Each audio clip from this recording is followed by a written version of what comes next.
Her mare drowned beneath her at the ford. A Lakota chief pulled her up and gave her a new herd. The rope was still in my hand when she came up out of the water. That is the thing I remember first. Not her face, not the sound she made, just the weight on the rope. The current was running hard that April, snowmelt out of the bighorns pushing the powder up past its banks, and what had been a passable ford 3 days before was not passable anymore. We had been watching it from the east bluff since morning, my nephew Chask and I, waiting to see whether it would drop before we needed to cross back to the winter camp with the 2 horses we had traded for at the agency. It had not dropped, it was rising. She came from the south trail, which surprised me. That trail is not a white road. It is old, older than the agency, older than the forts, older than any white name on any piece of paper. The Lakota know it, the Crow know it. A few of the half-breeds who work the freight lines know it. But she was coming up it alone, a woman on a gray mare leading a mule packed with household goods. No man with her, no second rider. Just her and the 2 animals and the brown water ahead. Chask said something I will not repeat. He was 19 and 19-year-old men say things. I told him to be quiet. She stopped at the bank, sat her horse and looked at the ford the way a person looks at something they have been hoping will be different than it is.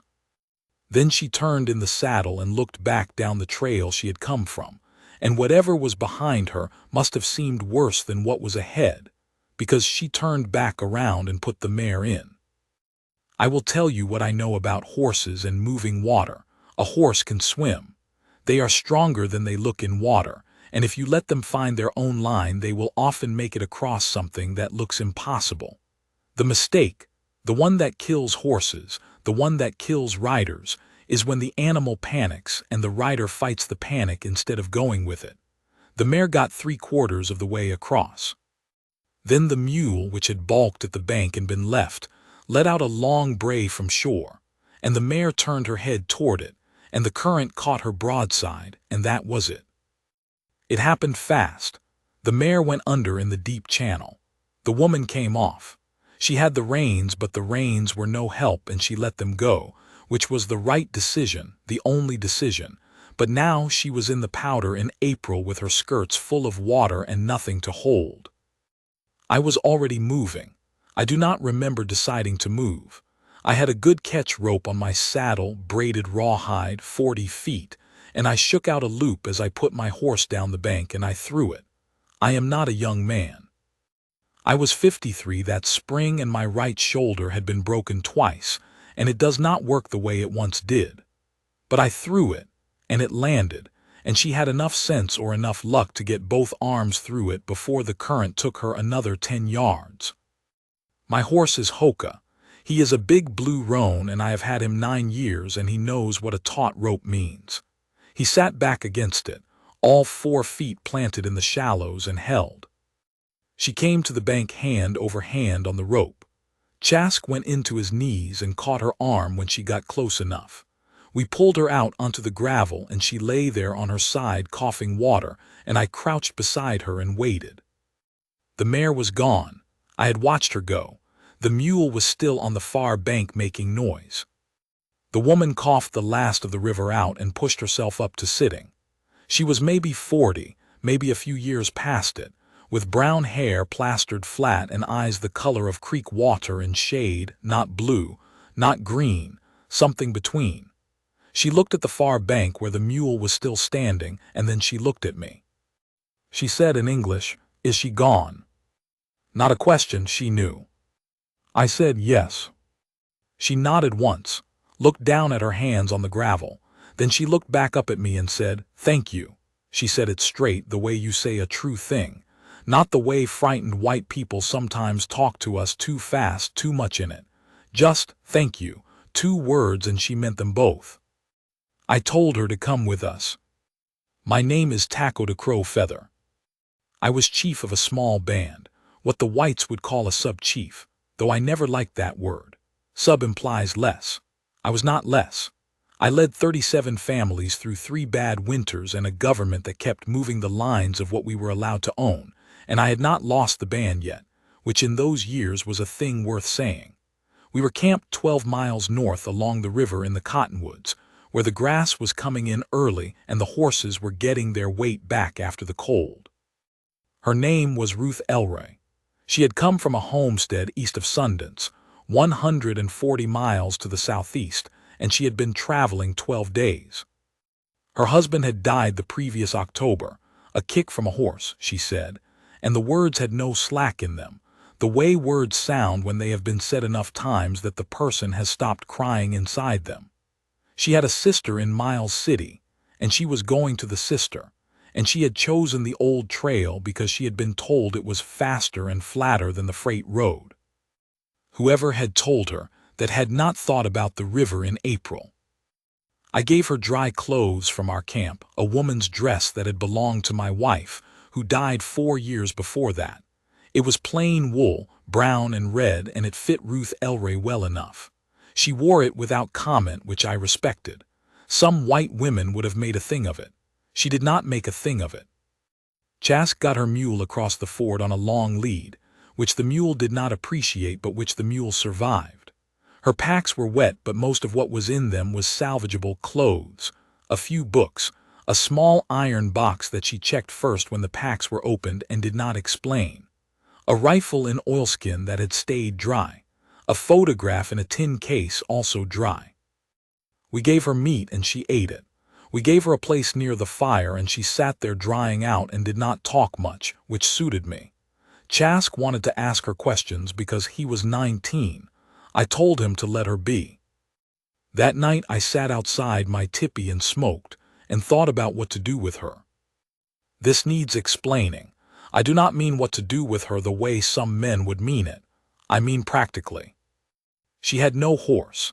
Miles City was still better than 200 miles by the way she was going, and the country between here and there was not hospitable in April, not to a lone woman, not to a woman on a mule, not to a woman at all without someone who knew the land. The agency at Pine Ridge was 40 miles south. Fort McKinney was closer, but I had no goodwill stored there. I was not particularly afraid of what white men would do to her. I was more practically concerned about what the country would do to her, which was kill her slowly and without malice, the way country kills people who are not prepared for it. I had horses to spare. That spring we had 31 head, which was more than we had ended any recent winter with, and it was owing to some careful decisions I had made the autumn before about where to range them. 31 head was not wealth, but it was breathing room. It was options. It was the kind of surplus that a good year gives you and a bad year takes back, and you learn, if you live long enough, to use surplus when you have it rather than hoard it against a bad year that may or may not come. I had a good bay mare 4 years old that I had planned to keep for breeding. I sat there smoking and I thought about that mare for a while. Then I went to sleep. In the morning, Ruth Elray was up before most of the camp. I found her at the river, not at the ford but a half-mile upstream where the bank was quiet, standing at the water's edge looking south. Not crying, just looking. I stood beside her for a while without saying anything. The river was loud. She said without turning, her name was Clover. I raised her from a foal. I said, what color was she?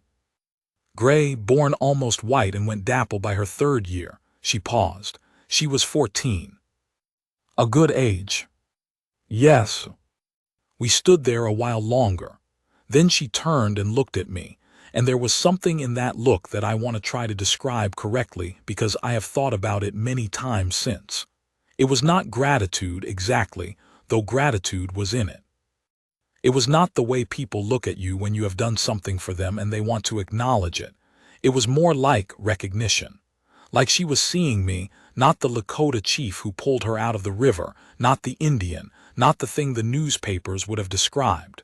Just me. Tackled a crow feather, a man standing at a river in the morning.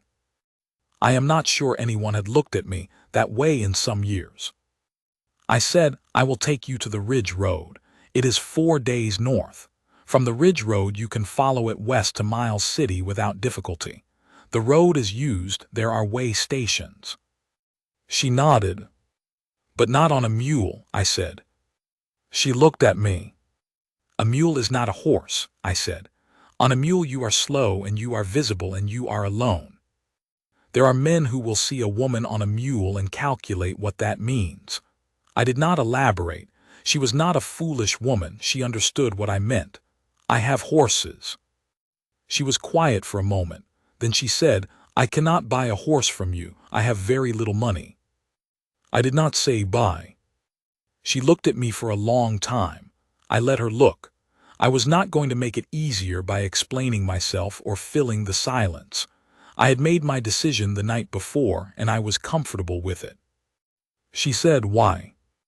I said, because you are a woman traveling alone in bad country and you need a horse, and I have one. I paused. And because you looked me in the eye and thanked me for the rope, and that is not nothing. She stayed 4 more days. There was no urgency about it. The ridge road would not go anywhere, and her mule had thrown a shoe and needed the hoof checked, and Chask, who was better with hooves than he let on, took care of it. And I will say honestly, I was not in a hurry for her to go. I showed her the grazing ground north of camp, where we had brought in the horses each evening. She walked with me through the herd, and I told her their histories the way you tell a person about horses, not as information but as stories, because horses are not information, they are individuals, and they deserve to be talked about like that. She listened the way people listen when they are actually listening. She asked questions that were good questions, the kind that show the person has been paying attention. She asked about Hoka, my blue roan. I told her about the day I got him, traded a rifle and 2 blankets for him at the Cheyenne River Agency. This knob-kneed 3-year-old nobody wanted because he was ugly and stubborn, and had the habit of biting men he did not respect. I said that last part and she laughed, the first time I had heard her laugh, and it was a short laugh, not performed, just surprised out of her. She told me about the homestead. 160 acres of grass and hard clay, a creek that ran 8 months and dried up in August, a house her husband had built with his own hands from cottonwood and sod. She had planted a kitchen garden 3 years running, and 3 years running the grasshoppers had come. She had a small herd of chickens that she had carried in a crate all the way from Illinois when they came west. The chickens were gone now. She had turned them loose when she left, she said, because she couldn't take them and she couldn't kill them. Something about the way she said it.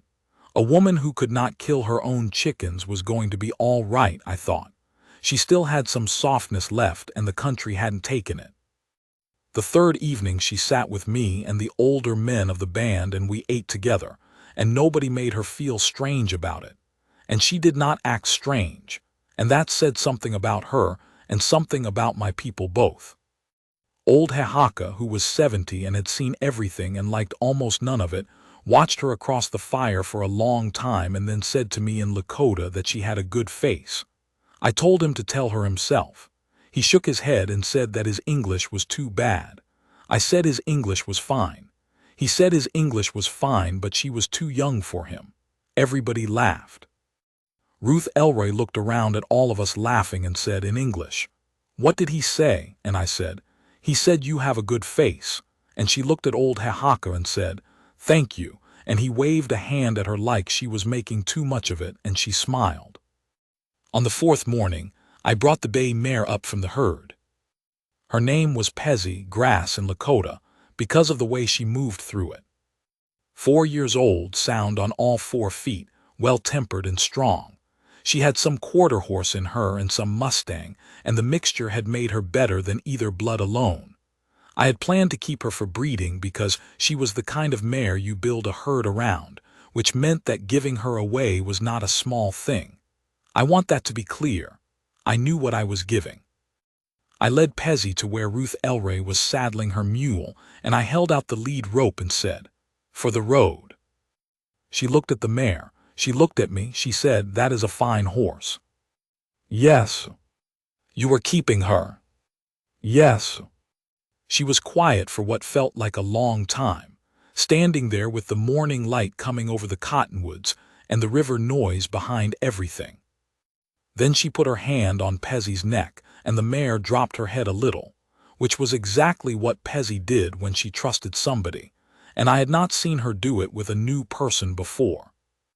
Ruth Elroy looked at me and said, "You don't owe me anything, you understand that. You pulled me out of a river and fed me and put me up for 4 days. You don't owe me a horse." I said, "I know that." "Then why?" I said, "Because you need one, and because you will take care of her, and because giving a good horse to someone who will take care of her is not a waste. It is the right use of a good horse." She looked at me for a long time with those creek-water eyes. Then she stepped forward and she put her hand on my arm, just her hand on my forearm one moment, and she said, "You are a good man, Taco de Crow Feather. I want you to know that I will say that. Wherever I go, I will say that." I did not say anything. There was nothing to say that would have been better than what she had just said. She left that morning. I rode north with her the first 2 miles to put her on the right trace, and Chask came along because he was Chask and would not stay behind if there was something to see. We came to the fork where the trace divided, and I stopped and pointed her toward the right-hand branch, which ran northwest and would hit the ridge road in 3.5 days if the weather held. She sat Pezzy at the fork, and the mare stood well, calm and easy under her. They had already made a fit. I could see it in the way the mare's ears tracked back to her, in the way Ruth Elroy sat looser than she had on the mule, settled, like she had ridden something like this before and her body remembered it. She said, "If you ever come to Miles City." I said, "I do not go to Miles City." She said, "If you ever do." She left it there. I nodded. She looked at me one more time with that straight, clear look that I had been thinking about since the first morning at the river. Then she turned Pezzy and put her north and did not look back, and Chask and I watched until the trace bent around a stand of pine and she was gone. Chask said in Lakota that she rode well. I said yes. He said, after a moment, that it was too bad she was going to Miles City. I said she has a sister there. He said he understood that, and then he said nothing else, because he was 19 and he understood when to be quiet after all. I want to tell you what I gave her, because I have thought about it over the years, and the list is longer than a horse. I gave her Pezzy, which was not a small thing. I gave her 4 days of food and shelter and fire. I gave her the old trail north marked on a piece of cured hide, drawn by my own hand, every fork and ford noted, every stretch where the water was bad marked with a small sign I showed her how to read. I gave her a second rifle because hers was good but single-shot, and the country she was crossing was not single-shot country, and Chask had one to spare because Chask was always acquiring guns through means I did not inquire too closely into. I gave her dried meat enough for 10 days, and pemmican, and a bladder of good water because the creek water north of the camp ran alkaline in places. I gave her, and I did not make anything of this when I did it, I just placed it in her pack, a small carved horse, old, made of black stone, that my wife had kept on the shelf above our sleeping place. My wife's name was Winona, and she had died of the spotted fever 4 years before, and I missed her every day, which is not self-pity, it is just true. The stone horse had been her good luck piece, or what she called that, though she did not really believe in luck the way some people do. She believed in care. She said luck was just what you called it when you had taken care and the care worked. I put the stone horse in Ruth Elroy's pack because I thought she was the kind of woman who would take care, and because Winona would have liked her, I think, and because keeping the stone horse on the empty shelf had started to feel like keeping something that wanted to move on. I do not know if she found it before she made Miles City. I do not know what she thought when she found it. I do not know what she said to her sister about where she had come from or what had happened at the ford. What I know is this: she reached Miles City. I know because 3 months later in July, a letter arrived at the agency addressed to Taco de Crow Feather Chief, in care of the agent at Pine Ridge. The agent was not a man I respected, but he gave me the letter without opening it, which I will give him credit for. I have the letter still. I will not repeat it in full, but I will say that she wrote in plain words, the way she talked, no ornamentation, no fuss.